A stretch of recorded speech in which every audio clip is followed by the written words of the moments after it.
একদিন গ্রামের পুকুরের পাশে একটা ছোট কানা বগির ছা বসে কাঁদছিল, কারণ সে তার মাকে খুঁজে পাচ্ছিল না। ঠিক তখনই সেখানে এলো তালহা আর তার বন্ধু সবুজ। কানা বগির ছা খুব ক্ষুধার্ত ছিল। সে কাঁদতে কাঁদতে বলল, আমার মা পুঁটি মাছ ধরতে গেছে, কিন্তু এখনো ফিরে আসেনি। আর আমি মাকে খুঁজতে আমাদের বাসা তালগাছ থেকে নেমেছিলাম। এখন আর বাসা খুঁজে পাচ্ছি না, আমি হারিয়ে গিয়েছি। সবুজ বলল, তালহা, বাচ্চাটা তো খুব ক্ষুধার্ত, ওকে আগে খাওয়ানো দরকার।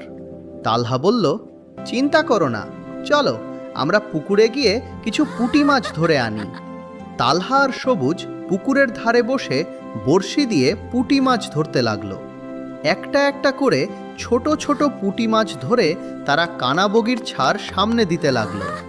কানাবগির ছা খুশি হয়ে মজা করে মাছগুলো খেতে লাগলো। ঠিক তখনই আকাশ থেকে একটা বড় বগি উড়ে এসে নামলো। সে তার বাচ্চাকে দেখে খুশিতে ডানা ঝাপটাতে লাগলো। মা বগি বলল, তালহা, তুমি আমার বাচ্চাকে ক্ষুধা থেকে বাঁচিয়েছ, ইউ আর গ্রেট। তালহা হেসে বলল, ক্ষুধার্ত কাউকে খাবার দেওয়া সবচেয়ে বড় ভালো কাজ। বন্ধুরা, তালহার এই ভালো কাজটির জন্য তুমি কি ভিডিওটিতে একটি লাইক দিবে না?